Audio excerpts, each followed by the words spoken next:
Hi, welcome to the podcast, Greg. What's up, man? How you doing, Asher? Pretty good. Thanks for having me. You're very welcome. Who do you say you are for anyone that doesn't know you? My name is Gregory Jones, man, and I'm a man after God's own heart, man. Seeking the kingdom. That's it. That's it in a nutshell. Um, Gotcha. um, I love to please God. I it's a joy to be able to see and feel. Let's say not see, but feel that I'm pleasing in God's sight with the way that I'm conducting myself, man. You know what I mean? So that I'm just overwhelmed and overjoyed with that feeling right now at this point in my life. That's great, man. And it'd be good to know how you got to this point. So tell me a little bit about how you grew up. Like what's your where are you from? Where are your peoples from, as they would say? Yeah, man. Man, um I'm from Fort Pierce, Florida, born and raised. 43 years old, man. Got a big family. 4 generations are here in Fort Pierce, Florida. Um, My grandmother came here from Alabama on my mom's side, and my grandmother on my dad's side came from Georgia. Um, when they were very young, um, raising families of their own. My dad has 8 brothers and sisters, and my mom has 7. Um, and their parents all have 10 plus kids. So all of my family is here. Big, huge family. You know what I Yeah. mean? And grew up like that in this city. It's a small city. Fort Pierce is the second oldest city in Florida. Mm. We're a coastal city. It's beautiful. We're living in paradise next to the water, and I really didn't understand that until my later years, you know what I mean? Hmm. But just growing up here, my mom and dad, um, single parent, they split. Um, I'm the oldest of 3, and it was I wouldn't change anything, bro. I wouldn't Mm. change anything. Growing up with a single mom, all of the experiences and a whole um, really shaped and molded me to be who I am today, Hmm. and I appreciate it. You know what I mean? I go back and forth with my dad. We had a really really rough time up until about when my son was born. He's 8, and it's been about 8 years since we really had a father son relationship. Mm. You know. But before that, it was really estranged. We living in the same city, and we just didn't talk, Right. and that really bothered me. But going through what he went through and living as a man, it helped me to understand his walk, and have compassion for his walk, not his mistakes, but Mm. understanding that everything that he did and the way that he did it was his way of reasoning and figuring life out. I know he would not want to do that intentionally, but that's just the way it fell down. You know what I mean? And however he felt, I was able to release him from that, whatever guilt, shame, whatever was there. Once I understood and I could explain to him, I understood. So we have a wonderful relationship now. Me and my mom, needless to say, is that that woman, bro. She's amazing. She never talked down about him. You know what I mean? Mm. Never um, told me not to explore a relationship with him. You know what I'm saying? Right. So it wasn't that type of thing. It was just they just didn't work. You Hmm. know, and coming up trying to figure that out why he wasn't around, I held a lot of resentment in, man, um, and I didn't know how to flush it out. Right. I didn't know how to flush it out. Um, but once I became and had my own family, that really helped me to understand his walk, Mm. you know, and it shaped mine Right. at the same time, you know. So Yeah. I started working when I was 14 years old, and I've been working ever since. You know what I mean? Yeah. So yeah, that has been my life, and in that I really lost my joy, and I Mm. didn't know it, bro. You know, I feel like looking back now, I was operating as a robot. Mm. You know, and I just recently broke free from that, and that came from a trauma in my life, and I had no clue that I would figure out that part. Right. So I'm in the joyous part of my life right now. You know. Yeah.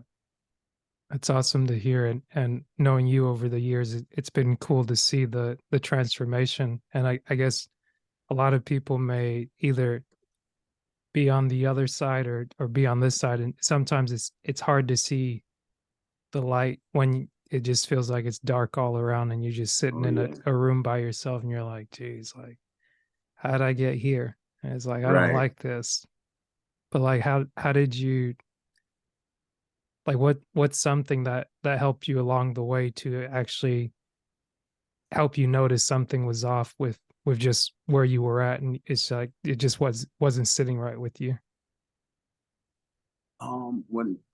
Whenever, and I didn't notice this like with my kid until, like I said, my kids were born. That we would go out and try to do things and have fun, and I couldn't laugh. I couldn't really, and when I say laugh, I would giggle, but I'm Mhm. talking about really laugh. Right.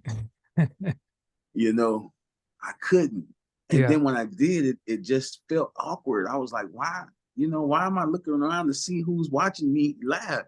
Yeah. I can't enjoy myself genuinely, Mm. you know? And then it came to when I thought about that, I'm like, well, what do I really like? Mm. And I couldn't answer that question. Right. Yeah. So that at that point, I realized I had lost my joy. Mm. You How long know. ago was that? Oh, Do you even remember? um, I'm gonna say about 3 years ago. Mm. Yeah, about 3 years ago. I had been working 3 jobs, man, since my kids were born. Mhm. I was around the clock. I'm working a day job, Mhm. an overnight job, and a side hustle job, which was barbering at the time. Mm. Um, and me and my wife started having problems and issues, and I'm trying to figure out, man. I mean, it was running smooth Yeah. for a while, but all of a sudden, it just wasn't working, and I was like, wait. I think that's what really threw the monkey wrench in the wheel. You know what I mean? Right, And right. I know exactly what you mean. figuring that out, um, not having time with my family because I was off trying to work, Yeah. and you know what I mean, support, and I thought that was enough, but it's not. Right. They need time, you know, and in doing that, my wife really helped me to understand that even though I was out providing, I wasn't providing, you know, and me being on the prayer line, right at that time, um, I was in the middle. I've been on the prayer line coming up on 7 years, Yeah. and right in the middle, all the great information that was being put out by these other brothers, Mhm. it allowed me to see and attack this uh, huge kink, you know Mm. what I mean, and Yeah. straighten it out somewhat, without all of the extra, um, let's get a divorce talk. Mm. You know what I mean? This is not working talk. Yeah. You know, we were able to talk through it and work it out and understand each other. And in that allowed me to figure out that I wasn't happy. And Mm. it's not, I wasn't happy with my wife. I wasn't happy with me. Mm. Right. You know what I mean? I was happy with my wife, Mhm. but I wasn't happy with me. But she wasn't happy with me because she needed the time, Mhm. you know. So Right. after we kind of worked through the rough patches, and it's still not peaches and cream. Mhm. It's a day to day battle. You know what I mean? I'm not even gonna call it a battle. I'm gonna call it a chore. Mhm. You know, because it's something that needs to be done, Mhm. and it's maintenance, and everything that you own needs maintenance. And if you don't keep up the maintenance, it'll fall apart. Mhm. It's a good point. Because Yeah. war, nobody wants war. You know what I mean? Well, some people say they do, but they're not the ones that are going to be fighting the fight. They just Right, they just want the benefits of the war, the spoils of war, but they're not going to be the ones on the front lines. right. Yeah, but I'm not trying to conquer anybody. Right. This is let's figure out what this maintenance is and keep the car tuned. Yeah.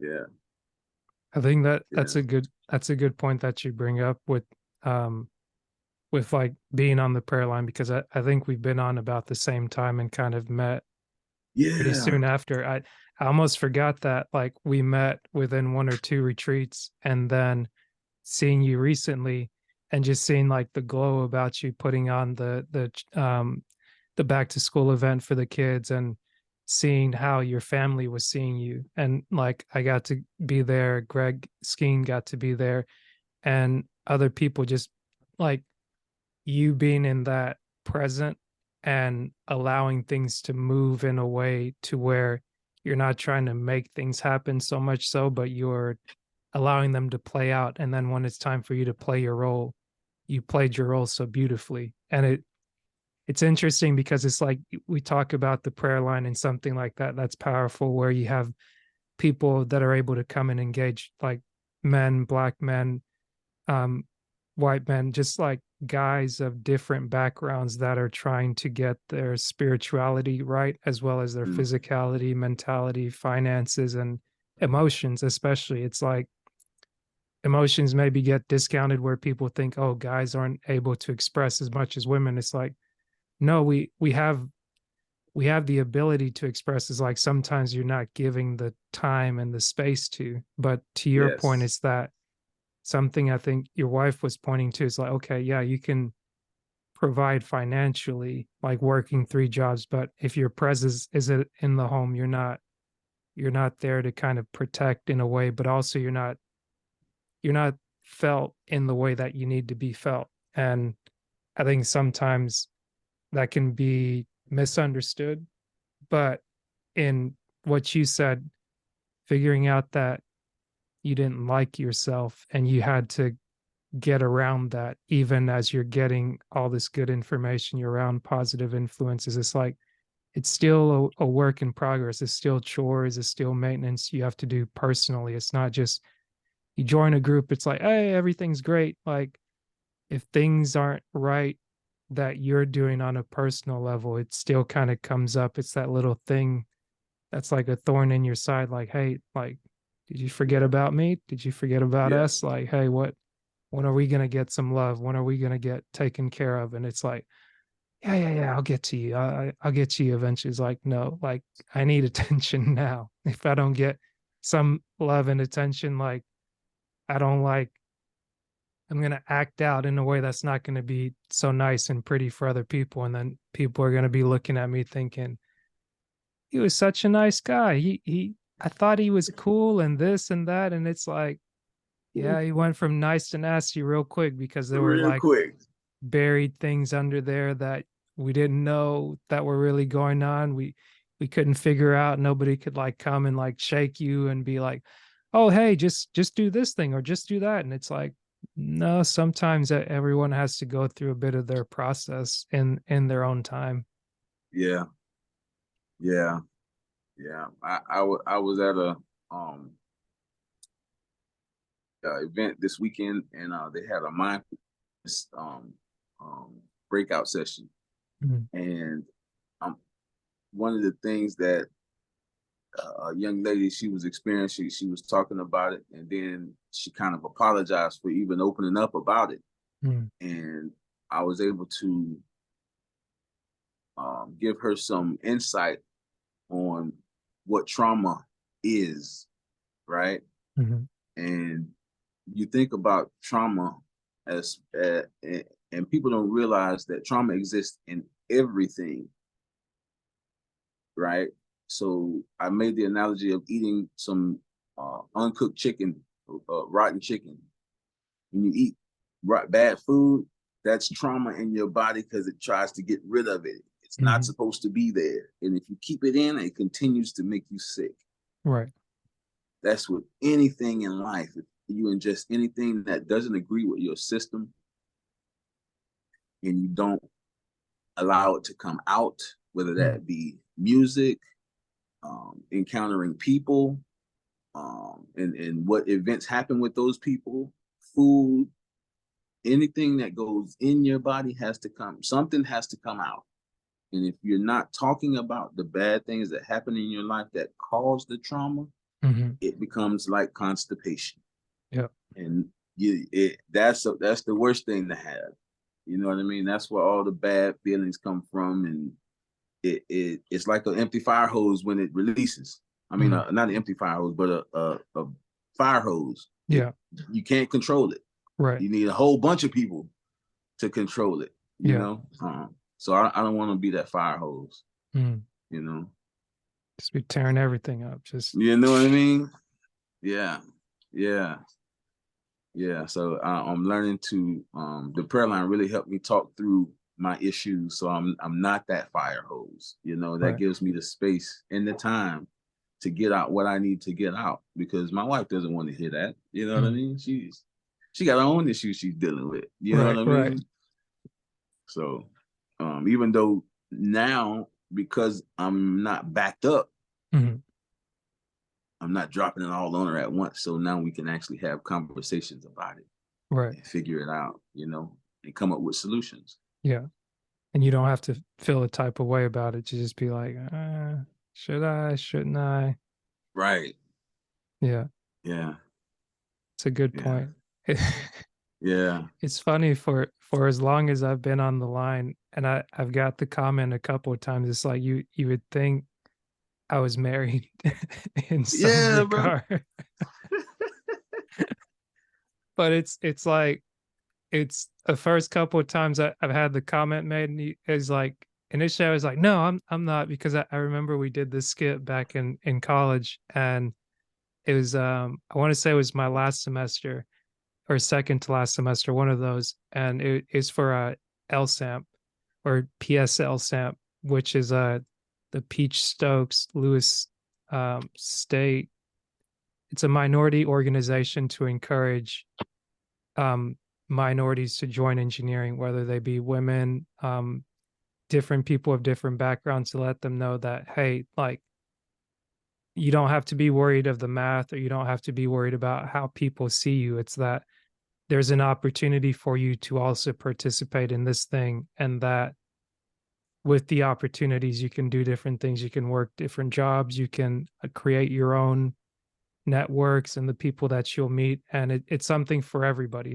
There's no exclusion to it, because some people won't see people like themselves and they'll think, oh, that's not for us. Or some people, not knowing better, they'll just like continue to, how would you say they'll continue to perpetuate like a negative stereotype where it's like, oh, black people don't do this, black people don't do that. It's like some people would think black people don't swim. But it's like, if you're from the islands, if you live nearby the water, unless you've had a traumatic experience and that traumatic experience has been passed down through different stories through the generations, Mm-hmm. most island people, most people that live by the water and things like that, they swim. Otherwise, it's like Yes. you either adapt to it and learn to live with your environment, or your environment is always going to be something that terrifies you and scares you. So I think that's that's been encouraging to see. So instead of, I brought that whole point up to be like, we went to this conference where you have different students that have done research projects and things like that, and they plan to present. They've either done this with their college, or they've done this as like a side hobby. So you're talking about college students going to school that some of the top engineering schools, or some of them may be smaller. And we had a coming to Jesus moment with with our administrative director, or the one that's in charge of the program. And she Hmm. basically let us know, like, some people were showing up late because you're talking about, oh, Georgia Tech is this top Atlanta university where top engineers go there. And it's like, we're getting our butts handed to us by schools that aren't being considered, but it's like their students showed up and they did the work. Like people that from our school that said, oh, they would do this. Now we're coming up with excuses of, oh, I've got finals, I've got this, I've got that. Maybe the others, they spent their whole semester on that. It's like we have not only accreditation, we have the clout of this is the level we're supposed to be at, but we're Hmm. playing down here. Like we're not going to Hmm. talk about our football team or whatnot, but it's like at least in the engineering space, we're supposed to be levels above. Like whenever they say MIT, Berkeley, Georgia Tech is supposed to be in there. Wow. Like, Yeah. but when you're basically getting schooled and you just getting embarrassed having the floor mop with you and we're looking like scrubs, it's like just because this is a minority group, this isn't a participation trophy. So don't just be happy you got in the door. Don't be happy you made it to the dance, so to speak. Is like you got to get on the dance floor, bust a move, this, that, and the other. But Yeah. I'm taking the Yeah. long way of getting to this story, which is like we had a role playing action, and it's um they asked for volunteers, so I think I volunteered and a young lady volunteered, and as part of the role play, she asked, like, they were like, okay, you're supposed to I was supposed to have two kids or something like that, and they're showing the how finances work, something along those lines. So it's like she Hmm. went in the role playing route and asked me, it's like, oh, so I heard you have two kids, and I was like, no, no, I don't, I don't have two kids. And it's like just that initial rejection from way back then. But then fast forwarding, it's like you hang around a bunch of married guys and you actually pick up their good qualities, and you pick up the lingo, you pick up their temperament and things like that, learning to set the temperature, be at ease, like in the way that you showed me when I visited you. It's that this is how men move in the community, and this is how we set healthy boundaries to help our families and to make that environment correct. And being able to see that, I went a long way around to say that's why it feels like I'm more accepting to the fact of like potentially being married and raising kids and things like that. But Yeah. it's It's not funny, so but scary, right? right, it's not so scary, and it feels like I've come a long way. Actually, it's like um, you buy a brand new car, right? Mhm, Souped up car, and it won't crank. mhm. Have you taken the time to go through the instruction manual to figure out how this car works before you buy it? And are you equipped to fix it by yourself? Right. And if not, do you have the resources to help you fix it if it were to break down? Mhm, That's what the prayer line is, the resources to help the ones who aren't and the ones who are in the vehicle mhm, understand how it works, to be able to operate it efficiently and understand when there are leaks and when it sounds like the water pump is bad or when it sounds like the fuel pump is bad. mhm. You can assess the issue, the problem, and not break the whole car down Right. and get frustrated putting it back together and just leave it where it's at Yeah. and go try to buy another car and do the same thing and you're in the same boat. You Right. really you really got the blueprint. So when you go buy your car, get Mhm, you a wife, start a family, mhm, you have a support system. So if you see in the distance an mhm. issue, Right. you can fix it, man. And that's life. Yeah. Understand what you're in to be able to manage it. Yeah. And that's where I am. You know what I mean? God is really showing me how to manage everything that I have. Yeah. And in doing so, I can see in the horizon um, much more in abundance Mm. because of I'm taking the time to manage what I have now and appreciate it, Right. you know. So I'm in an Mm. old school and it's polished up and waxed. I'm good right now. It's purged, boy. You hear me? Yeah, that's what's up, man. It's like I always like your analogies because they're straight to the point, and it you get it. It's like when you say it, it's like it's not, you don't have to put a whole lot more on it. It's like it's straightforward, right to the point. Yeah. Me and my wife was having that conversation the other night. She's like, why you always got all these different analogies? I said, well, I used to ask myself the same question, but then I read in the Bible that God wrote it in parables. Mm, And I was like, oh, whoa, okay, so it's that's in us. yeah, That's the best way for us to understand the point without belaboring it. right, right. That makes sense. And it's like in going through your process and like figuring out who you are and how to actually like yourself, like what are the things that you kind of found along the way? Say that again.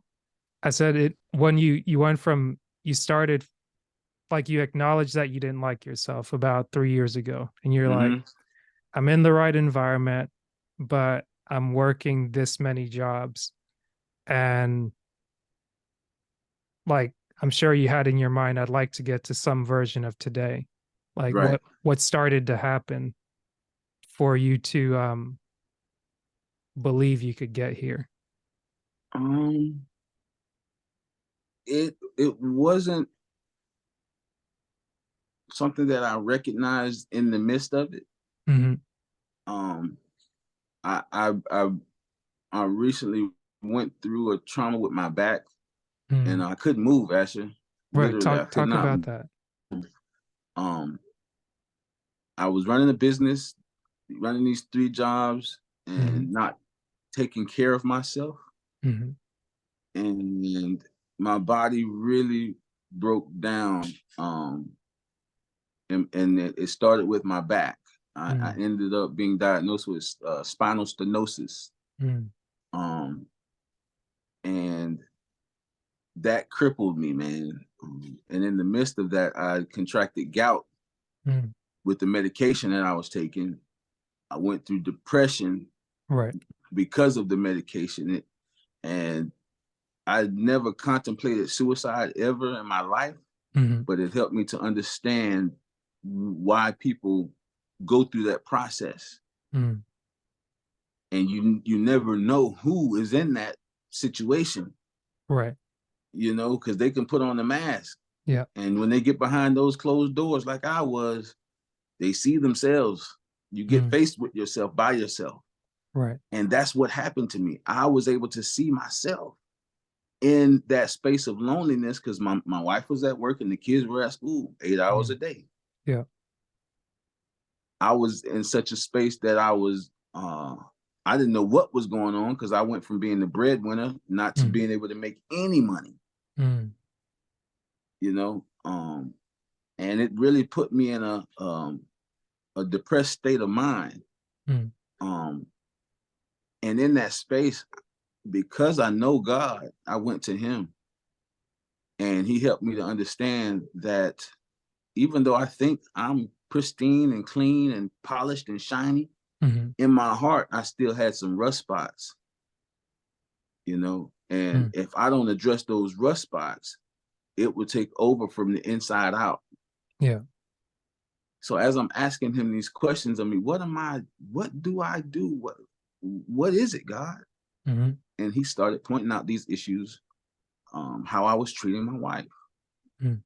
you know, how I was treating my kids and not around. You know what I mean? I'm nice, I'm great, that's Mm. good. But Yeah. it's more than that. Right. It's more than that.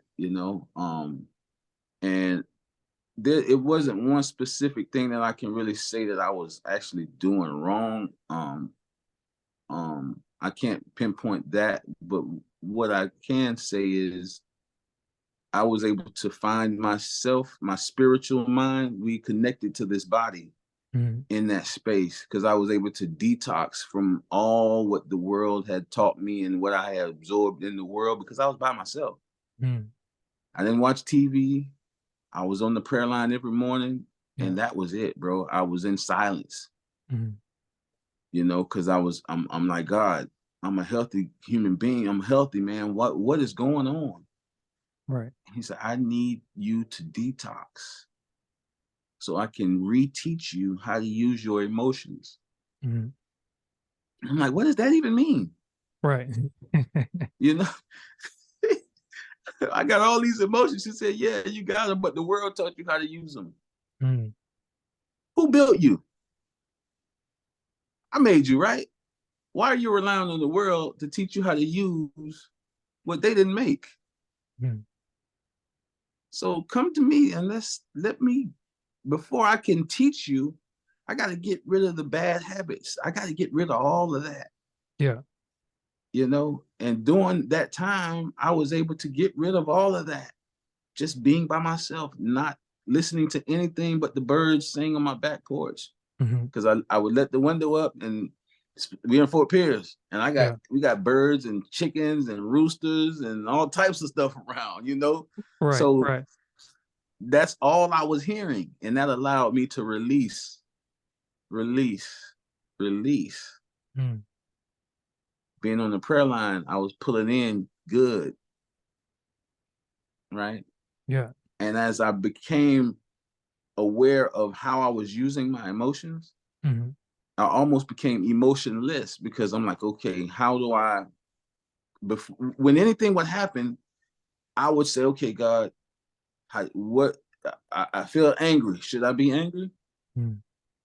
You're like, why are you angry? Think about it. Yeah.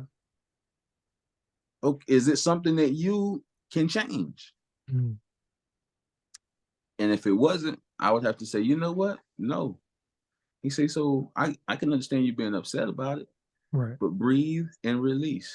Don't hold that because you can't do anything about it. Right.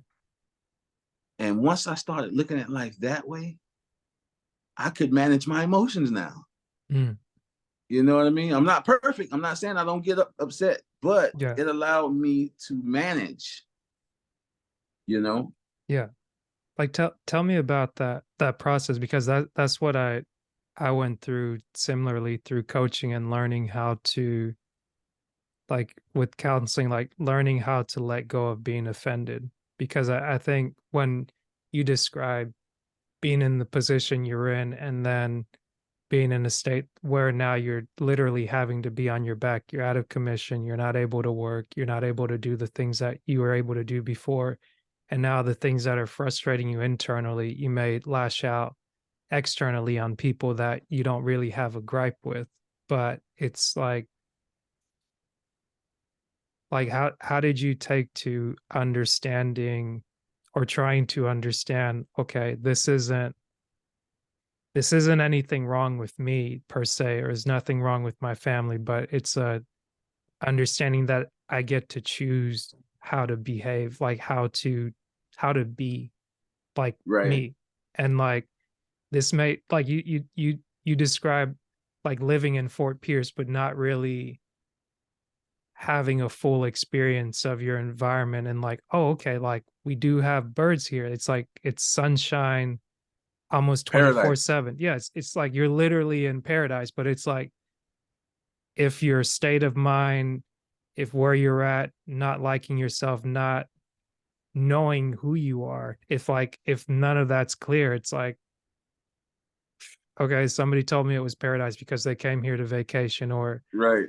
they came here. It's like you could be seeing like all the negatives. You could be like Charlie Brown, like walking around with the rain cloud on you, or it's like how did you like what was it like when you're like trying to shift, like you're getting the good information, it's like was there any kind of wrestling with, is this really real, like is that really you, God, like why am I thinking these things, like Oh yeah. or was it just you just flowed with it, what was that like the initial. Well, it started when I couldn't pay my bills, Asher, Mm, and I got behind. major. I was $7 grand behind in my mortgage, Phew. you know, Yeah. and I'm like, God, okay, why is this happening and what are we gonna do? He said, Hmm. trust me, son. Do you trust me? Mm. And I was like, yeah, God, I trust you, but I'm scared. Right. He said, trust me, son. I put you in this position that you're in for a reason. I need you to trust me and not money. Mm. Under releasing the security of being able to make money really helped me to appreciate God on another level because he took care of it. Mm. He took care of it. And I didn't have to lift a finger. To this day, Asher, I don't have gainful employment. Mm.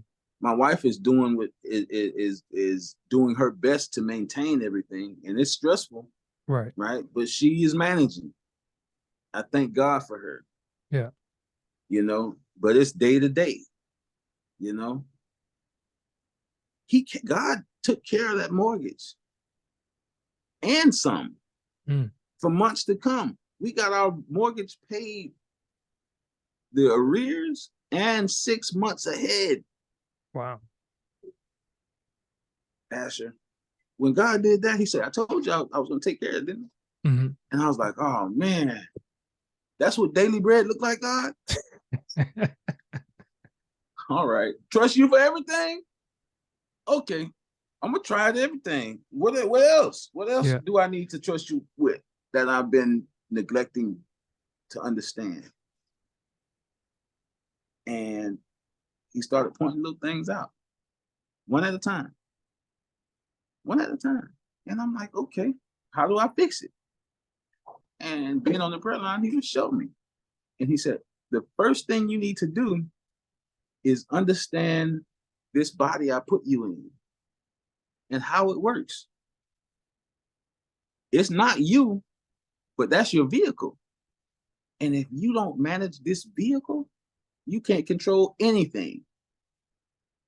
And it starts with breathing. Dr. P.I. helped me to understand what breathing does. Right. And right now, I'm speaking, but I'm not breathing.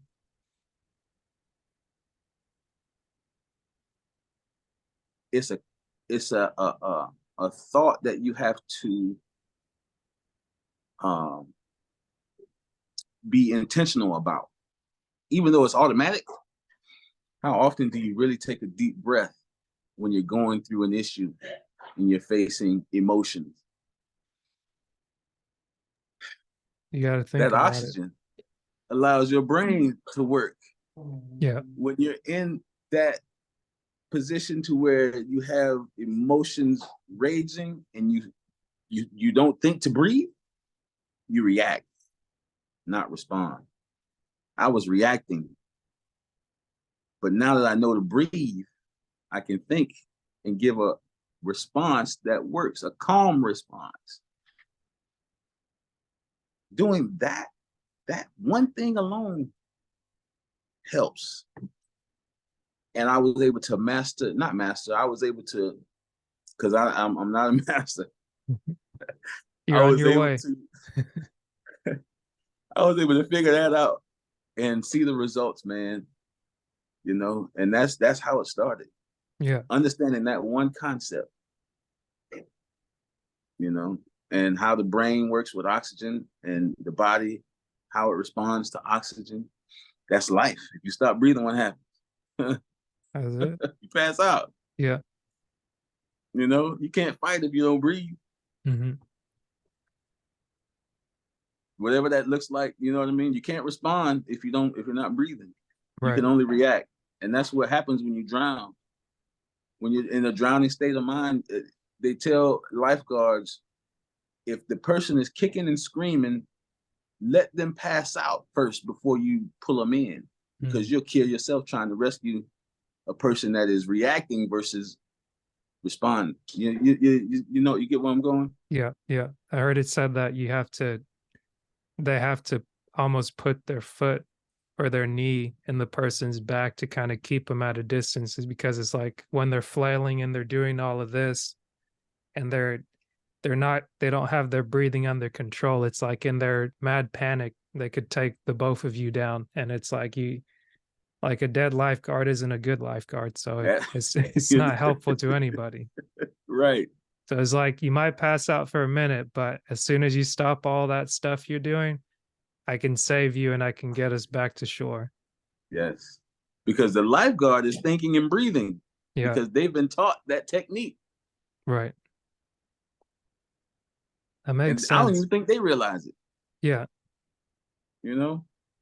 because when you talk about breathing, I think one of the ways, um, because I remember when Dr. Pi introduced it, and one of the people that he had interviewed on his podcast was I don't want to butcher her name, but I think I'm gonna name somebody somebody different. But one of the things that she'd highlighted, and I've seen a few people highlight, is that being able to focus on the exhale of your breath and then to be able to get in a full breath after that, it's almost a way to, if you think about it in a real time situation and resetting, like we'll come to it. Like if we fast forward to the event that you had most recently with the back to school event for 2023, and being able to practice breathing there, to breathe, not react to, okay, this is going on, that's going on, this person wants to pull this way. Even before the event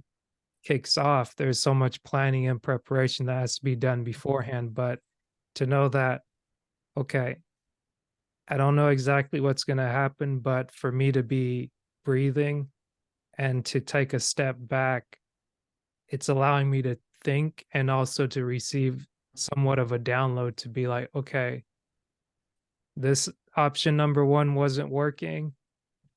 Option number two may be a consideration. And it's not, I've got to go chase down this option and do this, but like letting the calm or letting that like step back, so to speak, for an opportunity to present itself. Because if you're hyperventilating and whatnot and like looking here, looking there, like, how am I going to solve all these things? No focus. Yeah, you miss the, what is it, the forest before the trees. Like you can't sit back and be like, okay, like this is a forest.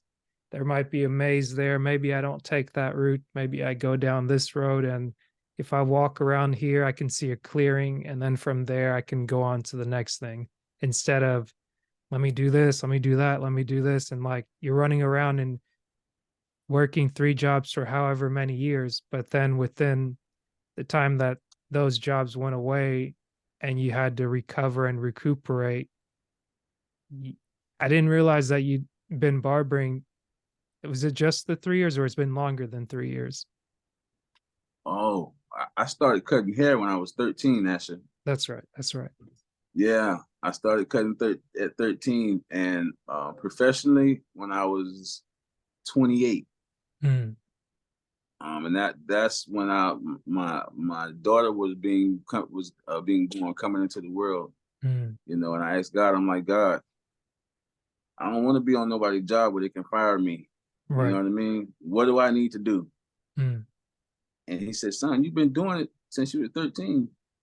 Don't they call you every day? mm. Do you have to look for it? I said, no. He says, there it is. It's in your Yeah. hands. Right. BK said it all the time. What is in your hand? Are you paying attention? Yeah. Because you're chasing something and you're not actually nurturing what's in your hand, and that is what is going to bring you your daily bread. Right. And That's how it's, you're going to serve people. yeah. The bread is fruit.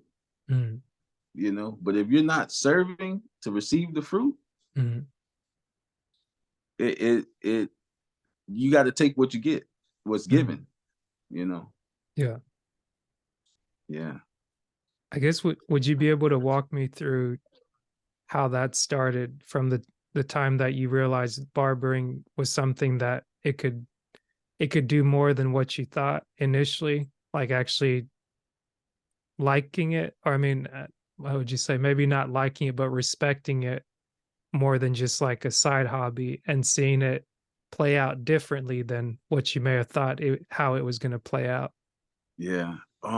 I've always loved it, bro. I've always loved making people feel good about themselves. That's just me at heart.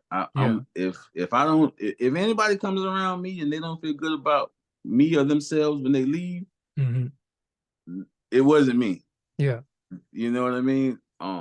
So that allowed me to um pour into people and tell them about what God is doing in my life. Has always been my MO. Right. Anybody that said my chair, know they're gonna hear something about God. If they Mm. tell me anything, Yeah. I'm always say, "Hey, do you really want to hear what I gotta say? Because I ain't gonna tell you what you want to hear." Right. You know what I mean? If you're asking me, I'm gonna give you what God is telling me to tell you. I can add my opinion to it here and there. Most of it, sometimes is my opinion. Mm. But I counsel with God and whatever I hear when anybody's telling me anything that's going on in their life, because I don't want to lead anybody down the wrong path. Right. And cutting hair put me in a position to be able to do that for people. And they Mm. knew that. So they would come and be comfortable and Yeah. just release, and because how God built me, I was able to receive it and not let it overwhelm my life because I Mm. wasn't holding Right. their issues. You know what I mean? And I it was making them feel good about themselves with the haircut. The haircut was the bonus. Yeah. You know, once I figured out that I could make a living doing it at 28, Mhm. I went to school. Um, the school was right across the street from my house. I could walk two Yeah. minutes. So I was close to home. And I ended up, because I knew how to cut hair already before I went to school, I just needed the license. I ended up giving a demonstration class in the absence of an educator that was supposed to show up. Mm. We had over 50 kids, 50 students in the building, and no educator. Mm. And the staff was panicking. Mhm. So I saw that and I walked over and I said, "Hey, would you like me to give a fade demonstration?" They said, "You could do that?" Mm. And I said, "I could try, you Mm. know? So I did it, knocked it out the park. And after I did it, um, the manager over the facility came over and she was like, "Hey, once you get your license, go in the field, work for a year, get Mhm. documentation that you worked for a year, come back and I'll hire you. Mm. $20 an hour Yeah. to do what I love to do." I was like, "Whoa, God." He said, "I told you to pay attention to what's in your hand and Right. I give you everything you need." So that happened. I ended up working for the beauty barber and department for the Indian River State College here in my city.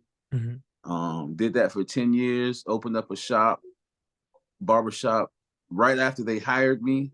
Mhm. So that's where the 3 job thing came in, Mm. So that was you're job number 2. right.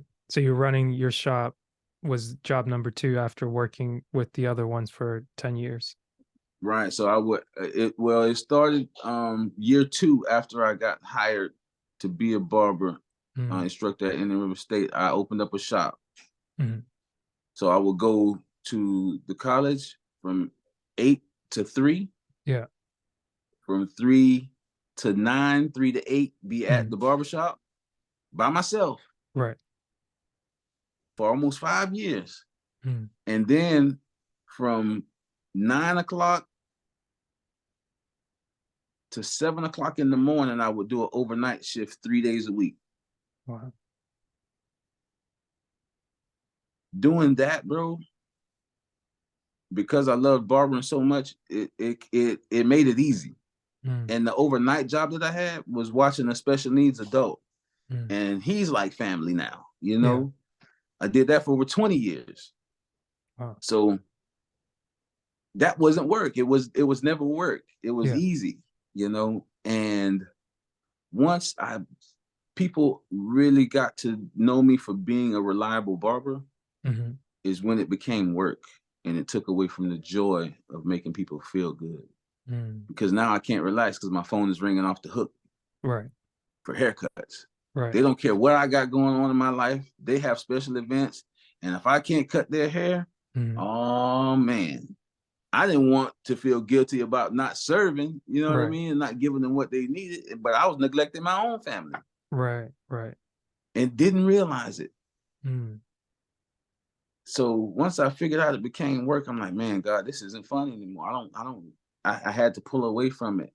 Right. And it wasn't easy. I wasn't able to do it. Mhm. But when my back went out, Mm. I was gone for almost a year and a half. Yeah. All of those people who were calling, the phone call stopped.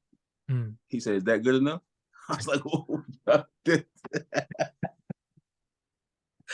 said, God, you got a sense of humor, man." He said, "Hey, Yeah. man, just give him what you asked for, Yeah. you know." And I I didn't realize it.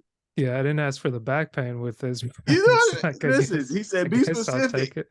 Right. What do you want?" Yeah. You know, I've always said I want to live my life on vacation, Mm. but I How didn't long say you been how I saying want. that? Oh man, uh, um, when I opened up my barbershop Mm. over 10 years ago. Well, it's been 13 years now because it's been Mm. closed for two. Yeah. So it's My 2010. yeah, Gotcha. yeah, and that's when my daughter was born, 2010, Wow. right? So the name of my barbershop was Big G's Paradise Barber Cave. Mm. So well before that, me and my wife went on vacation to a destination wedding, and it Mm. ended up being a 5-day vacation to Mm. Jamaica. Man. And when we came back, bro, that was my hey. It took me 2 days to take off my watch, Asher. Mm. Once I figured it out, I was Yeah. like, man, I like this. I want to live my life on vacation. Right. You know, got back and that was my mantra. I'm on vacation. Mm. I'm living my life on vacation and not being specific on how I wanted to get there. Mhm. Um, I tell you, boy, be specific on what you want and Yeah. how you want to get there, and speak it and watch what happens. If you don't, it's gonna happen regardless, and you have no control on how you get there. Right. You know, I'm not saying I could have prevented the back situation. Mhm. Um, but I'm learning everything that I think and that whatever I speak, Mhm. that's how it comes back. Right. Be specific when you talk to God. You Mm. know, and see what happens. It may be a little painful getting it, but Yeah. be specific on what you want. Um, and just being specific. Once I figured that part out, Mhm. living my life on vacation became real because guess what I do all day? What's that? I, I sit on my back porch and I'm on vacation, breathing, enjoying nature, Mhm. appreciating nature, and realizing that I neglected that relationship between me and the earth. Mm. And God had me to realize, He said, take another breath, breathe.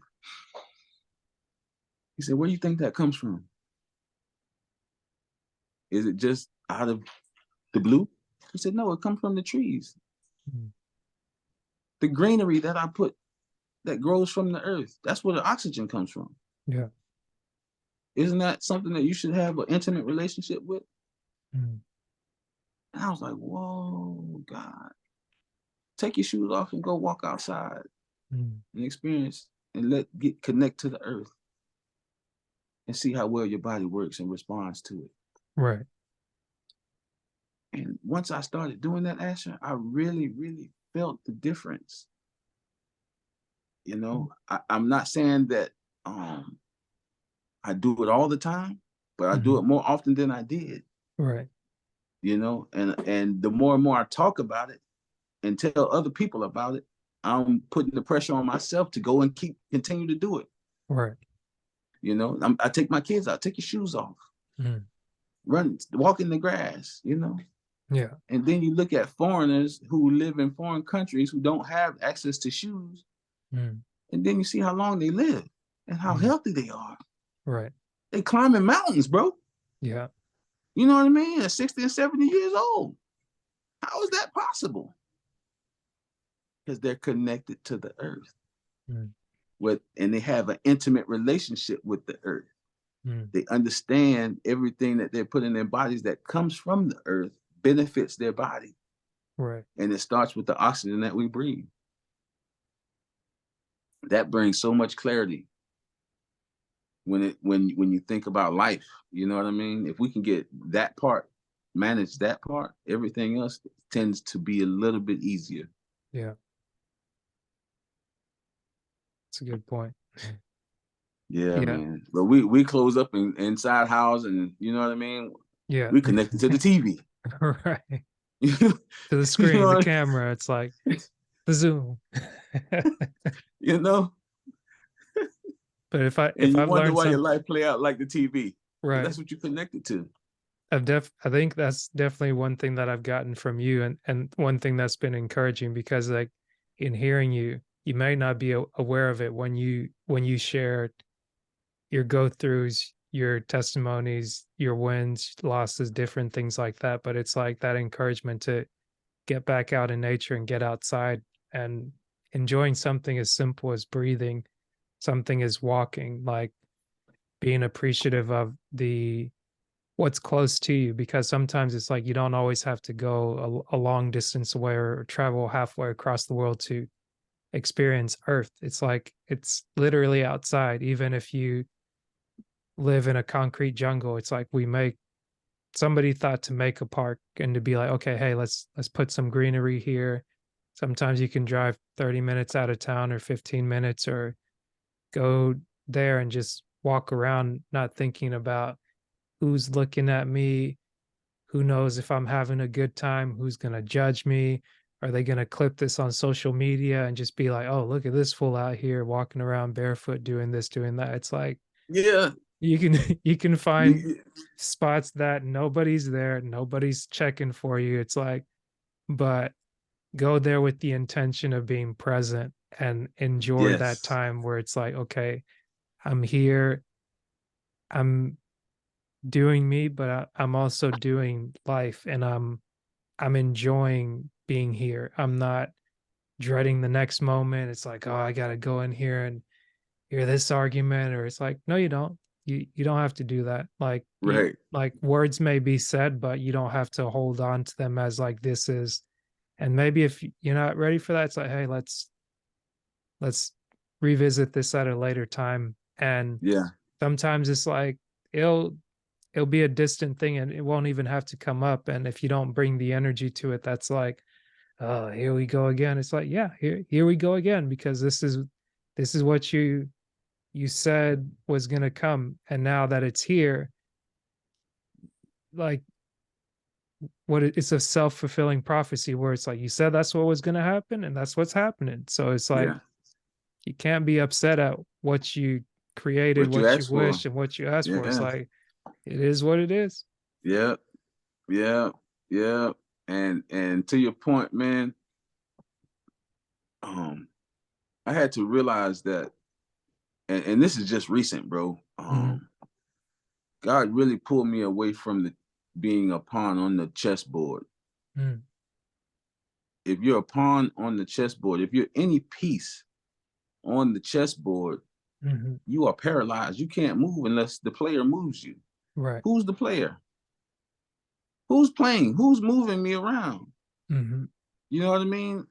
If I'm allowing some other uh, uh, um, outside force to allow me to react, Right. right? If I'm responding to the outside force, I'm not Mhm.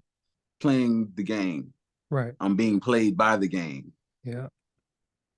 I had to remove myself from being a piece on the board to now being the player Mhm. and understand that life is really a movie. Mhm. And if you step back, right, and you breathe and you just look around, The scene that I'm in right now, I'm in my house. My son is sitting watching. I'm talking to you. Mhm. That's the scene that I'm in right now. Yeah. I'm present. I'm breathing. Yeah. I can see what's going to happen before it happens. We all can, if Yeah. you be present. But if you exist in the past and the future, you can't be present to see the movie, Right. to And see you're what's going to happen before it happens. yeah.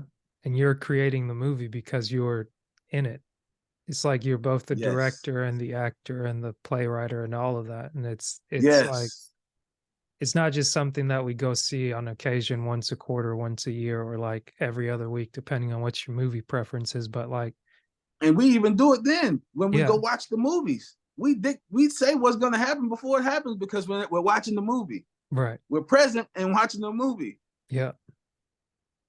Why can't we do that with our own lives? And you Because we're not can. breathing.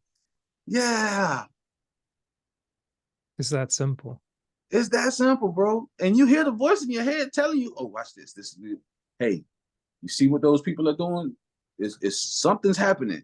Mm. Okay. Are you gonna react or are you gonna wait and see what's happening and respond and go the other direction? Yeah. What are they running from? Why are you running? No, pay attention. Something is not right. Hmm. So let's see what's happening. And eventually, in that calm state, Hmm. you can see the storm coming Yeah.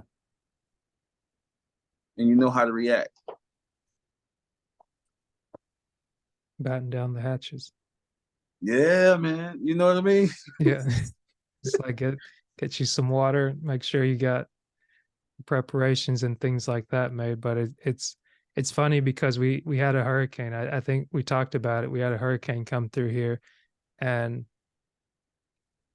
I've never been through a hurricane, and thankfully it didn't hit us too hard. Like it hit the surrounding areas pretty hard. Like I I'm grateful for the people that built the apartment that I'm staying in, and like a lot of the trees and things like that got overturned because they don't have a strong root system and things like that. And then Yeah. a lot of people have roof damage, home damage, car damage.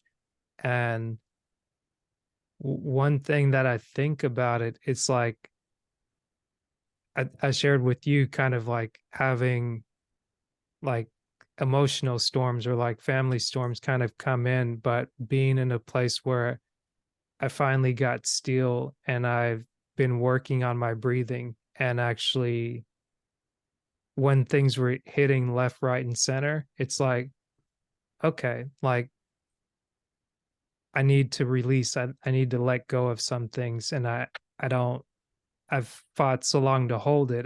I didn't even realize I was holding it. And then when this hurricane, like the physical hurricane came through, I didn't know anything of it until my coworkers pointed out, like they've been keeping up with the news and things like that. And they gave me a simple thing of doing like, hey, go get your water, get some non-perishable items in case you lose power, and then just hang out for the day, see what it does, and then we'll go from there. And I was like, okay, I'm gonna go a day early, do this, do that. And thankfully I don't own property, so I didn't have to do any extra steps. But Mm-hmm. it kind of came and went. And I kind of think to myself, I was like, huh, I guess I was spared and maybe I'm in a position where I can help someone else out or like check in here, check in there. Hey, are you okay? Family good. They're gonna do that. They're gonna do this. And it's that like everything kind of plays out in its own time. But if I was continuing to do the rat race of like, oh, I've got to have this real estate thing, I've got to have this property, which is what I thought coming down here before coming down here and being in the city where I was before. It's like I wanted this outcome so bad. And I still feel that like urge, that desire to come up, which isn't a bad desire. It's just Right. that you don't need that desire to be the constant control of what it is that the outcomes that you do. You got to know when to sometimes say no and just let that play out where it's like, okay, like not right now, maybe And you know what, tomorrow. Esther? Yeah, We don't know when to say no. right. We get that from God. If you Yeah. counsel with God Yeah. with everything, Yeah. He'll tell you when what's not good for you. So think about your babies. Hmm. You wouldn't dare give babies, newborn baby, solid food, No. right? Not that it won't taste good to them, Right. because they can't digest it. They don't know their bodies, their mind is not ready for that. Hmm. God knows what you're ready for. Yeah. Once we trust Him to give us whatever we because we want it, and He Hmm. knows we want it, and He'll give it to us. But grow a little bit. Yeah. Be able to manage yourself so you can manage what I give you. Mm. Be aware of what your surroundings to be able to manage what I give you. Right. And if it's not the right season, why would I give it to you? It's not gonna last. And those are the things that I those basic principles. Hmm. You know what I mean? Are gold for me Mm. in managing my life and living in expectations. I don't lately I've because of what God has done for me in these past 2 years. um um and not to say that He hasn't been doing miraculous things for my whole life, because He has. Yeah. But I was able, because I've lived over 40 years, I was able to look back over those 40 years and take inventory. Mm. And as I'm taking inventory, God said, okay, son, you can tell when it's going to rain before it rains. Right. But are you paying attention to the spirit realm and what's going on in the spirit realm where I exist? I Mm. gave you that power to see. But are you paying attention? Because it's a shakeup happening. And I need you to be in a space to hear me. I need you to give this body what it is designed to take, so you could get to a certain frequency to be able to hear where I am. Right. You've lowered your vibration so low that we have no connection. Yeah. Static. I figured out what to put in my body to raise my vibrations to be able to hear the whisper. Is Right. he wants me to hear it just like we're talking. Yeah. But it takes discipline. It takes you know what I mean? And that's what I'm working on. The discipline to put the right things in my body all the time, to Hmm. be able to hear Him when He snaps His fingers and say go. Mm. Because when He say go, if it's a whisper and I don't trust it, I trust it. But if Mm. it's a whisper and I can vaguely hear it, I Mm. may not move quick enough to where it's loud and clear. Go. Yeah. Like in Sodom and Gomorrah, when He told them to go and don't look back. Right. He got that word and he moved. He prepped his family because he knew the storm was coming. Hmm. They were in the midst of it. Okay, God told me to do this. This is what we're going to do. But I got to wait for His word. Yeah. And when the word came, he moved Mm. and didn't look back. But we know what happened with that. Yeah. So this is why I'm so intentional about understanding and being able to this body and hear God, so I can prep my wife to get in that position, so she doesn't end up being a pillar of salt, and we can thrive in the next on the next level of understanding in life. Right. You know, and my kids as well. That's a good point. Great analogy again. And it's like, of course, I'm over here. I was like, I got to get me some of that coconut water, of course. Yes, indeed. It's like, hey, it's the small things. Like, you don't have to do a Yeah. whole lot, whether it's like coconut water, warm water, and like it's that you put the right things in your body and it responds to it. And it's not, you don't have to do a whole lot of extra things, even if it's like a lean meat or like actually being able to appreciate food. I was telling David Sheard earlier, we were chatting, and it's like doing that 1 week fast, more recently. I was like, I'll give it a shot this time around and I'll see how it goes. And it's really taught me to appreciate my food, whether it's a salad, a boiled egg, whatever else I might be eating under the sun, and actually like Hmm. a bag of popcorn, being able to enjoy the kernels, and I'm sitting there being goofy, closing my Yeah. eyes and just like, oh man, that it's like that tastes amazing. But like actually having the discipline to recognize a desire, but to also like know to say, okay, I've had enough of this, and this is like I don't have to indulge, like there's gonna be no tomorrow, and like Right. I gotta have this thing now, which I've done that where it's like I'm We all sitting here have. Yeah. just last night, I'm sitting here just smashing a whole bag of like chocolate pretzels, and I'm like, ah, that Oh feels man, I shouldn't good. have did that. It still Right, do, bro. Trust me, right. I still do But it. it's like in the morning, I'm like, okay, I had the pretzels last night. Let me go get my water. I get the workout in. And it's like, just pace yourself. I don't need to rush and go and grab something. I was telling David I was at the store earlier and almost out of habit, I'm here getting ready to grab these cookies that they got in the front tray. And I was talking with my brother on the phone and he said something um and it just kind of caught my attention and almost took me back to Dr. PI's voice where it's like, put it back. You don't need that. And I was like, Yeah. all right, on to the next one. It's like, that next meal is gonna be sweet. And I had corn on the cob that I boiled this morning.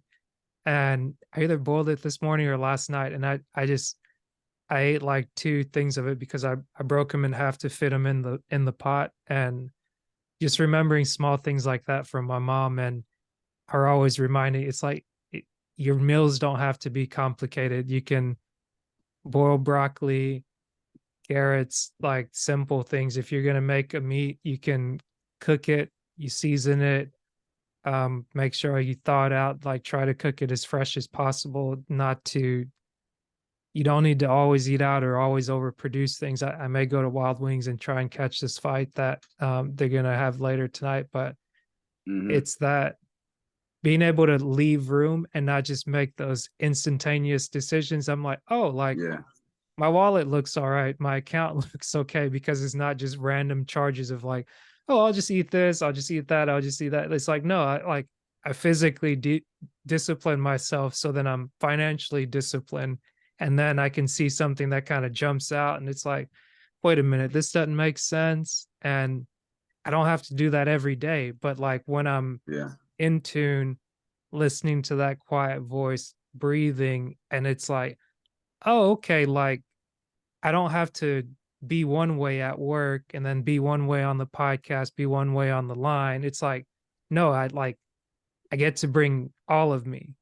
And Yes. maybe if like I can't bring all of me to a situation, I might not need to be in the situation, even if I think like, oh, this is a good thing. I've got to be here. I got to get all this information. It's like, no, sometimes I need to have you quiet. Maybe sometimes I need to have you isolated by yourself to be like, okay, you're not watching the new TikTok video. You're not watching the new reel. You're not watching the new short. You're not watching the new sermon, the new thing, the this, the this, the Hmm. this, the this. Is like, yeah, all great people, all made in the image of God. But it's like you still have that in the same way somebody else is able to get that download. I can also get that download because I was willing to stop, pause, breathe, and be instead Hmm. of trying to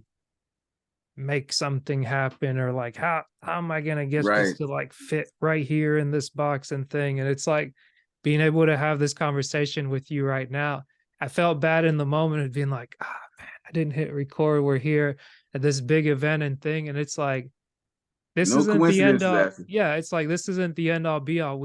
I've made references to it, but we hadn't actually spoken about it because it's almost like it's just like a thing and we just keep going because like Yeah. in being able to have this conversation it's like yeah we did need that come down and you did need like that appreciation because I got 2 out of 3 and you'll be able to kind of see that. And when I think about it, I had something running in the back of my mind to be like, oh, am I gonna have to edit the music out, or am I gonna have to do this? And like you're like, oh, maybe you could do that. And it's like, well, hey, I don't have to worry about it. You know, I didn't catch anything.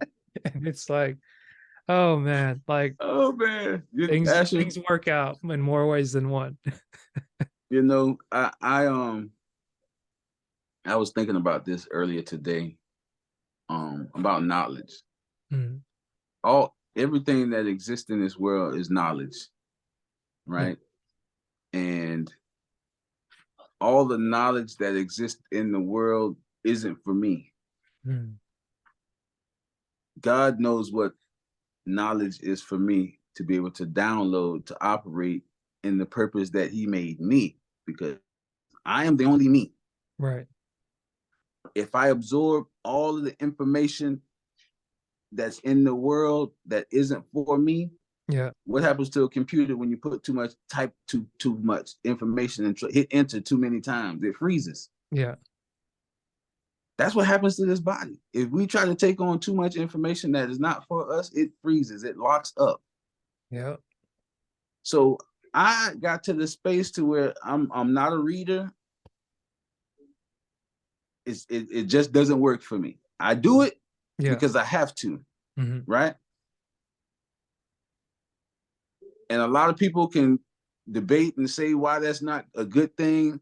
That's what works for you. Hmm. That's great. You have mathematicians, you have doctors, you have farmers. Everybody's playing their role. God, what is my role? He said, son, keep paying attention to me and I'll define your role for you. When I Mm, tell you to speak, you speak. Whatever's for you will stick. I will put it in front of you. And when I put the plate in front of you, you're going to mhm. be able to digest everything on the plate. No waste. Right. I don't want the waste. I don't have to eat everything that's on the table. Yeah. Your plate is not my plate, is not for me. I learned to be good with that. Mm, I learned to not have to know everything that everybody else knows to think that I'm a part of the it crowd. And no, that ain't my role. I work so hard to fit in, man. It's like I almost got there. And doing that, Asher, if you show up and you be someone who you're not, people put expectations on who you present yourself to be. Yeah. And you can't fulfill those expectations. So now there's a bad relationship because you're not who you say you are. Well, wait a minute. If I show up to be me in every situation, all you Mhm. can expect from me is me. Mhm. And that's what I'm going to give you. Yeah. You know what I'm saying? And if I let you down, I'll own up to it. I don't have a problem doing that because I'm comfortable being me. Right. And that's what I try to teach anybody around me, or not even teach, but exemplify, because I'm Mm, not the teacher. God is. right. I'm just a student, and I want to be an influence on what it looks like, um, to be a man after God's own heart, man. Yeah. You know, be God's friend, be guided and led by God. Yeah. You know, and the language that you speak. One of the things, one of you hear me say it all the time. God is amazing. Mm, God is amazing. Once He took traditional work from me, He had me to understand what His work is, mm, and that's influencing people to realize that He is God, and without Him, nothing matters, nothing exists. So I'm like, God, I'm not want to be a preacher. He said, I didn't ask you to be a preacher. That's not your role. yeah. Just tell people that I'm amazing and see what they say. Mm, Whether they accept it or they don't. Guess what? By watching you, they'll see it. mhm, By you talking about what is going on in your life and accepting what is happening in your life, to be able to talk about it mhm, and not be ashamed of it, because that's the situations I put you in, is for you to learn. mm, And as you talk about it, what you're learning and how you're learning, and the good, the bad, and the ugly, mhm, guess what? Other people grow and influence to say, you know what? If he's listening to God and God is showing him this, what can He do for me? mm. This happened with me and my dad the other day. Everything that I'm doing with my nonprofit, Asher, Mm-hmm. he comes, we sit on my back porch, we smoke a joint, Mm-hmm. you know what I mean? And we just hang out and enjoy each other. I'm telling him about all the developments and the visions that God has given me, and he's seeing it play out in real life. Mm-hmm. The other day, I got some great news, and I told him about it, and he was like, his jaw just like hit the ground. He's like, man, he's like, Greg, he said, bro, he said, I want to tell you that I'm proud of you, man. He said, you don't know what inspiration you are to me, Mm-hmm. and how much life you give me. Seeing Wow. what God is doing for you in your life and how you talk and it Yeah. happens. I ain't never seen or experienced nothing like that in my life, son.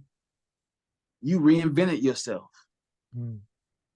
And I said, the only way I did it, Dad, was listening to God. I didn't know what was happening. You know, he was like, yeah. I said, paying attention to God Mm-hmm. allowed me to reinvent myself to be who he wanted me to be, not who I wanted to be. Right. But guess what? What he wants me to be is what I want to be. Mm-hmm. That influence alone, it brings me so much joy, because now I know that there's a chance that when it all falls down and we're standing in front of the King, God, whoever you want to call him, Mm-hmm. I can look over and see my dad. Mm-hmm. You know, Yeah. we all there together. That's my desire. I don't want nobody to be left behind.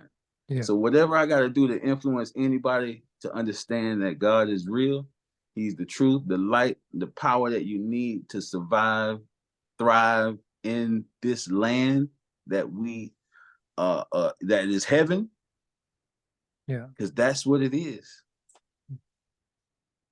When you look at it and you live that way, you're like, Mm-hmm. man, you're right.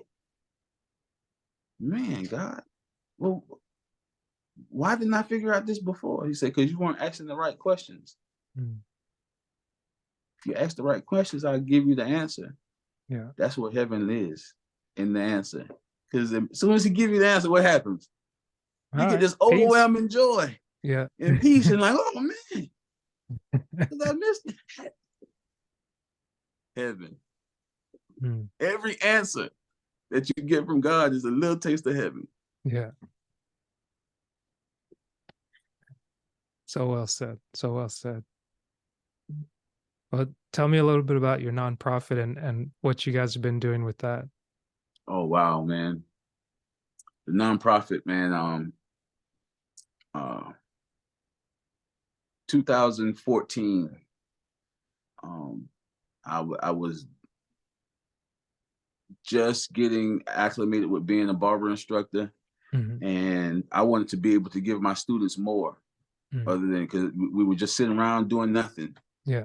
You know what I mean? And that's the norm at most beauty schools. Mm. So I happened to see an organization called Exotics, Mm. Hair Mm. Battle Tour. They go around the country and they do barber competitions. Mm. It's like a barber extravaganza. You know what I Yeah. mean? I think Thea And told me something about that. yeah, yeah, that's where I met DL. Mm. Oh no, I meant Theo Oh, Brown. Theo. Okay, Yeah, but you met yeah, DL Master Barber over there. Cool. That's what's up. yes. The first event I went to, he was there, Mm. and I was like, "Whoa, listen, man, can he call me? I'll come to your school." So I called him, Right. got his information. He came to the school, but experiencing that, right, and Mm. seeing the possibilities, bro, I got under the hood. Mm. Let me see what it looks like. Mm. And it had all these different components. And it showed me what I could do to fill a gap home where I was Mm. that wasn't happening. You know, so we started Treasure Coast Battle of the Barbers. And Mm. at the same time, we introduced Treasure Coast Barbers United, Mm. because I wanted to bring awareness to my community of what the barber industry was doing around that time. And it was really changing to be a profession accepted in the beauty industry. Right. Because as we know it, it's a hustle. That's Mm. how people viewed it. Yeah. But barbers were becoming professionals now. Mm. You know what I mean? And Right. making $100,000 a year. essential. Yeah. So seeing that, I'm like, man, we got to do something. If I don't do it, somebody else will. Right. So I was charged to do it. In 2014, it was an idea. And I really didn't play on it. We did a few barber competitions here at home, Treasure Coast Barbers United, and those the barbers that came out ended up being working for the some of the most prominent beauty companies in the industry. Mhm. And I saw this, and I was like, "Man, God, what is why I'm right? I do the same thing that these people are doing." He said, "Why am I not in this space?" He said, "Because that's not where I want you, son. Just Mhm. relax." So I did that for 5 years, laid it down, and all the while, Treasure Coast Barbers United is still on my mind as I'm a instructor, and I'm talking about it, and I'm piece by piece, I'm formulating. Okay, how can I make this work, and what do I need to do? And it didn't really hit me because I was so constipated with all of this other thought and stuff that was going on in my mind that I couldn't really see and formulate. So when I went through this back injury, God brought it back. He said, "Now I want you to understand Treasure Coast Barbers United is what you need to focus on." So I'm like, okay, how does that look? My mother-in-law, she's a teacher Mhm. at a middle school. Um, so during COVID, all of the students had their hoods on because they couldn't get haircuts. Mhm. So they're sitting in Zoom with their hoodies on, right? Mhm. Because they didn't want their friends to pick at them and laugh at them, all that extra bullying. Right. So when they allowed the students to come back after COVID, Mhm. the students were still wearing their hoodies, and Mhm. hoodies aren't allowed in school. Right. So when they took the hoodies off, they would cover their head because they didn't want nobody to see. And she came over, she said, "We got to do something, Greg." She said, "Can you come to the school and give these kids some haircuts? Mhm. Because they're not able to engage because they don't feel good about themselves. They think the kids are laughing at them because they don't have a haircut." Mhm. So you think about being in a box for the time that we were doing COVID, coming out of that box and trying to function. Right. What do you think happens to people who are in solitary confinement and then they all just put them back into the world? It does Uh, not work, No. right? So seeing that, I'm like, man, how can I give these kids these services and help them feel good about themselves? Mhm. So I said, Treasure Coast Barbers United. What if I could give a kid one self-care service, one haircut a month for free? How would that change their life? Mhm. That's it, son. Build off of that. What does that look like? How you gonna do it? Mhm. So I'm laying in this space of depression and thinking that it's bad and woe is me. And then God said, "No, be thankful and grateful. I'll put you here because I'm trying to show you something." Mhm. So I changed my mindset of being woe is me and started being thankful and grateful that I Mhm. was in pain in this space, understanding that that's where growth happens. Right. Growth doesn't happen without pain. That the two are married. Mhm. In this space, he revealed to me the formula. Igniting confidence in the youth, one self-care service at a time. That's our mission. Mhm. And at the same time, producing civic-minded leaders. That's our vision. Oh. So we go out, we give these kids one self-care service a month for free. I'm recruiting mentors. I'm recruiting financial literacy agents, Greg Skeen. Mhm. I'm recruiting mindfulness experts to teach yoga, Yeah. breathing, Mhm. because that's not my lane. Right. I'm a barber. Mhm. I'm playing my position and I'm playing it to the T. Mhm. And I'm surrounding myself with other self care agents to play their position. Right. And when we go in and attack, because guess what? When you get a haircut, what does that do? That opens you up. Now you're vulnerable, Mm. right? They're giving you information. You know what to expect after you get out of that chair. Mm. So you feel good. You're breathing now. Yeah. You're relaxing. You're hearing everything that's being served, whether you want to or not. Mm. So as I'm cutting their hair, we're giving them this good information and they're responding to it because their minds isn't clouded with all of the garbage of living life because they haven't gotten there yet. Mm. They don't even know what to expect. Right. So with this prep work, right? With this prep work, this allows them, starting with the haircut, to have the Mm. confidence to tackle the task at hand, whatever comes in their path. Right. And I was like, man, guys, I said, well, how am I going to do that? How I can't cut all of the kids, Right. you know? So Yeah. he said, don't you have a connection with the beauty school? And I was like, yeah, God. He said, go get those students. Do they have people coming in daily to cut? No, they have to work on mannequins and each other, and you can only cut your classmates so many times a day Right. before you mess up. You know what I mean? It's like you cutting too much. Like chill, chill. Right, right. So let's look at the exchange. Mm. Most beauty professionals who don't know what they're doing aren't confident. Mm-hmm. A kid, they're not intimidated by. Mm-hmm. They can cut the kid and learn. Yeah. Guess what? That kid is going to appreciate the haircut and come out confident. Mm. When the kid comes out confident, the student realizes, oh man, look at the smile I just put on that person's face. He must love it. Right. That introduces confidence in them. So it's an even exchange. Right. So I partner with the beauty schools in the area. Mm-hmm. Got all the barber students that want to be a part of this organization to come out at the Treasure Coast Barber Beauty Expo to Mm-hmm. cut the youth. I had beauty professionals come out and mentor the students who were cutting the youth Mm. because they don't want to take the time to cut. You know what I Kind of past mean? that. Yeah, So okay, that system Mm-hmm. works. So I said, how can I make it even sweeter, God? How can I keep these people? Because once Mm-hmm. they become professionals and get licensed, Mm-hmm. they're gonna want to go and work in a barbershop and make money now. Mm-hmm. He said, okay, start a nonprofit. Understand that part. Mm.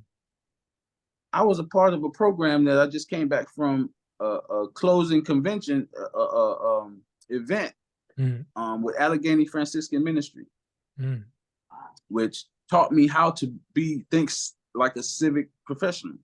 Right. Right. So I look back and God said, don't you know what that looks like?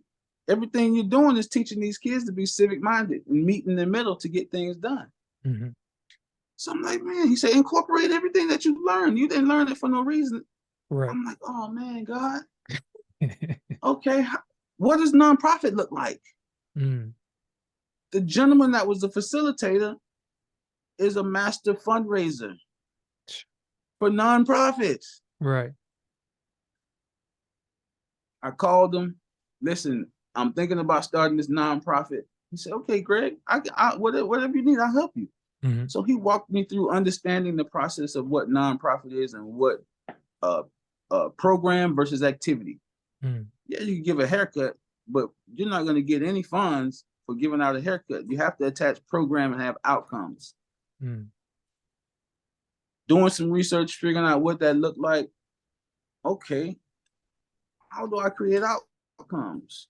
Mm-hmm. Me and you and the whole M series took the data, not the data, but the DISC class. Right. Right. That's where I get my outcomes from. Mm-hmm.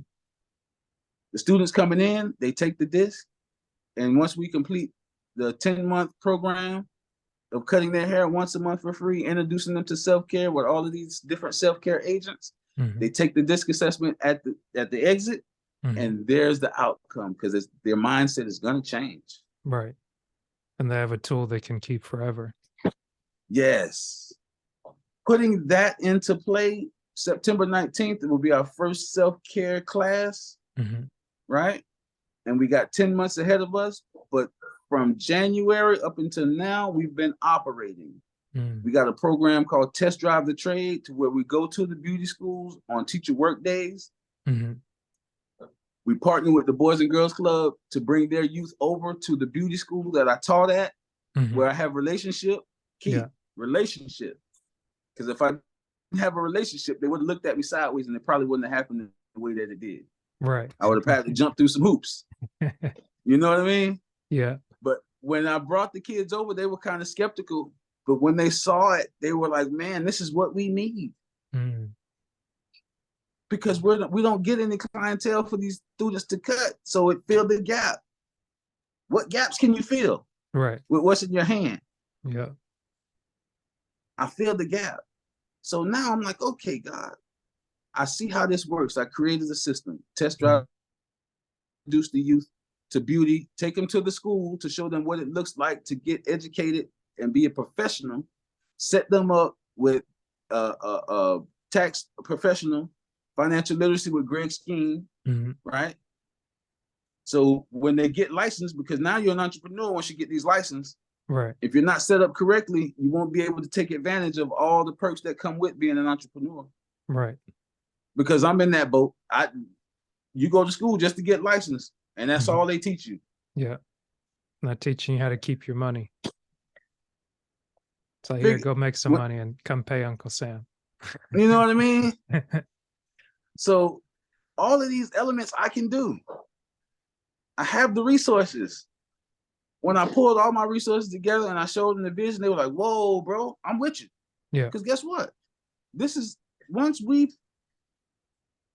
set up a proven concept Mm-hmm. and show that we're about the action, Mm-hmm.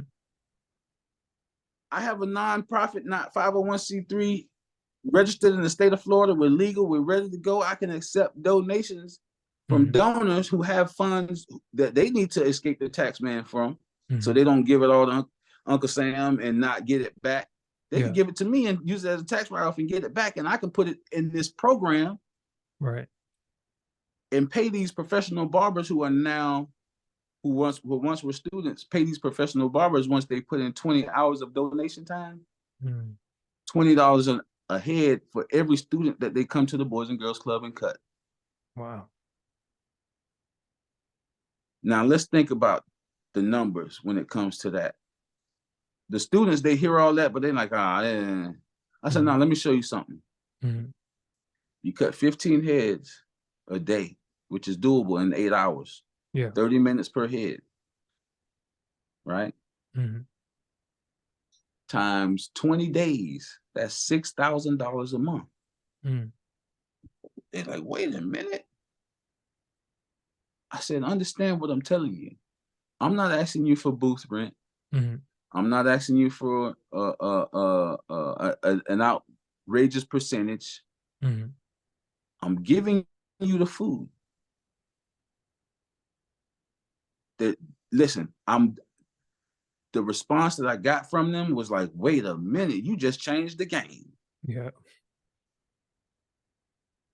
Changed the game. Now I can write grants with this proven system Mm-hmm. to receive the funds to pay these barbers who are on my roster to go cut at any Boys and Girls Club that we're partners with. Yeah.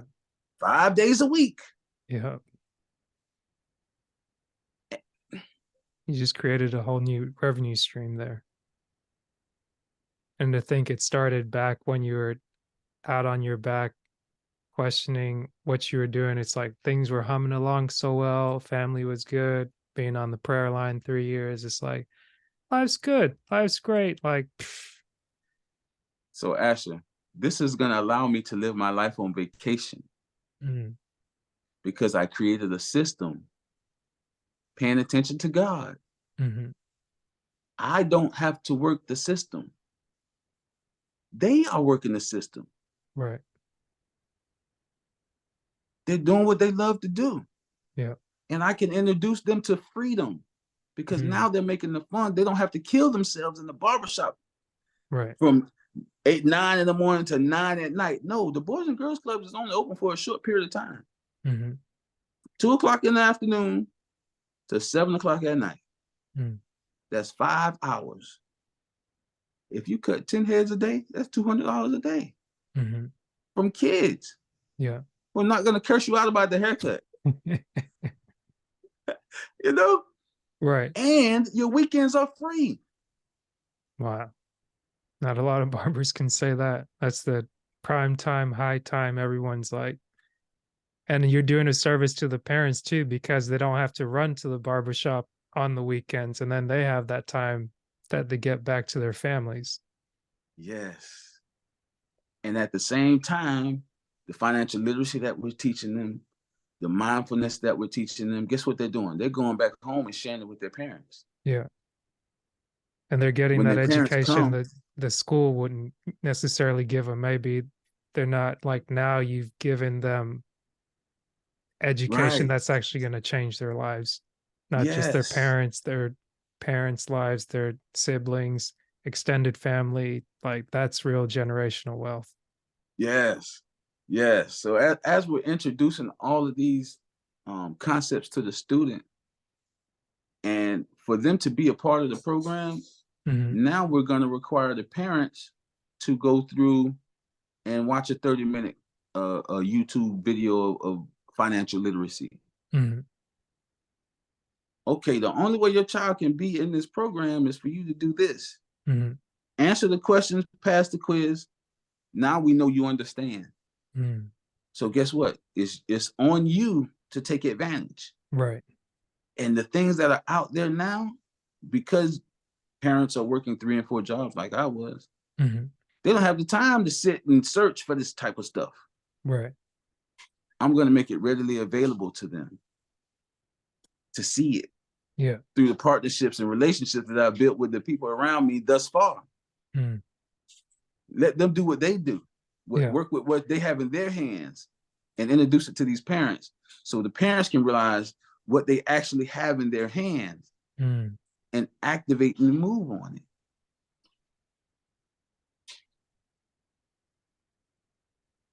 I just realized when I was looking at the dates at the time we're recording this, the event you have coming up will be on Tuesday. Yes. Wow.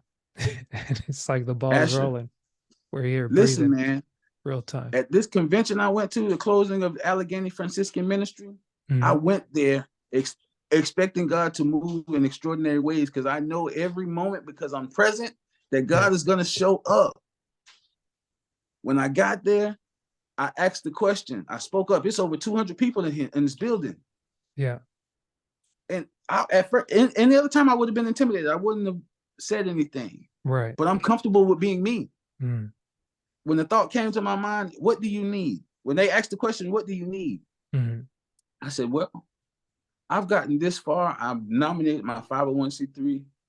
I need a mentor Yeah. so I can stay in compliance Mm. because I don't know what I'm doing. Mm. I've gotten this far, but that's as far as I know. I've maximized my resources. Right. I need a mentor, right? Mhm. They didn't answer. They just took in the you know the information because Mhm. they're formulating to see how they can help us. Right.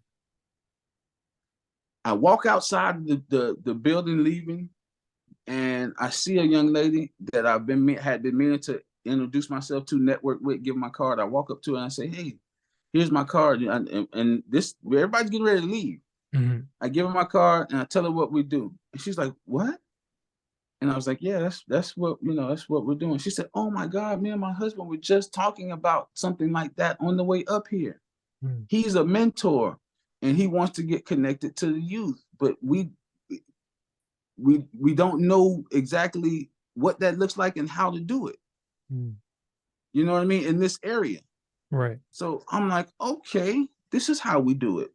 Mhm. Let's partner. Let your husband come in and mentor the students while I'm giving them haircuts." And her eyes got big. She's like, "Oh my God, that's it, right? Let me introduce you to him." We Yeah. walk over.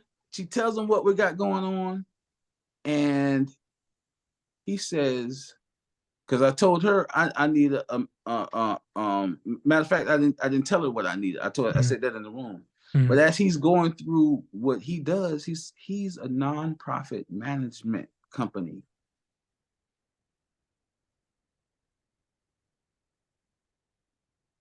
I'm gonna give you some more.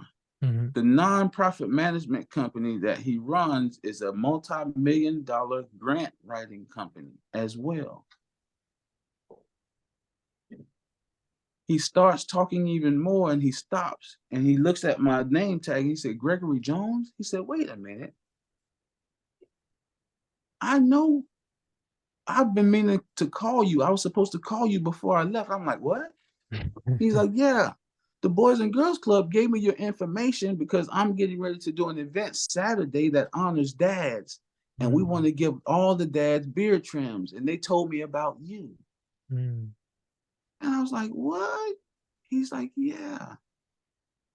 He said they just recently won a grant for a lot of funds, Mhm. and they hired me to be over the funds in the Mhm. mentorship program to pull in other community partners Yeah. to spend the money with. I'm like, what? He's like, yeah. He's like, so I can help you. That's what I do. Mm. And I'm like, oh man, God, you're amazing. Yeah. And he lives in my community.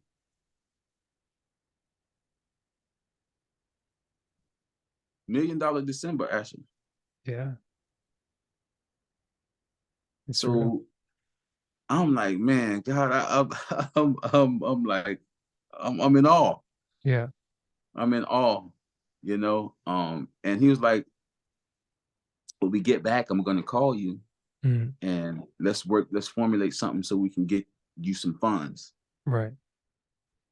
And I get on the bus and we're on the way back home and I'm just thankful and I'm telling the people on the bus what God did, Mhm. you know. And I'm sitting there for about an hour and my phone rings. It's my sister. My sister holds a position at the Boys and Girls Club. She manages a few sites, Mhm. right? She said, "Hey, what's up, brother?" I'm like, "I'm on my way home." She said, "I just wanted to call you. I almost forgot." Yeah. She said, "But um, I had the Boys and Girls Club to write you into a grant. It's a multi-million-dollar grant. It has to do with mentorship, Mhm. and they were looking for organizations to partner with to provide the services." And I said, "Well, why not Mr. Jones's organization? That's what they do. They do exactly what we need." Mhm. And the lady was like, "You know what? You're right. Why didn't I think of that?" So as she's telling me about this grant, it's the same grant that the gentleman that I just talked to revealed to me that he's managing. Wow. Asher, I was thrilled, man. I couldn't do nothing but cry, shed a tear, and say thank you, God. I'm like, man, you know, Yeah. the only reason that happened, Asher, is because I was present. Mm. That's where God exists in the present. Yeah. And he's showing me every step of the way. Exist in the present where your feet are, right here, right now, Dr. P.I. Yeah.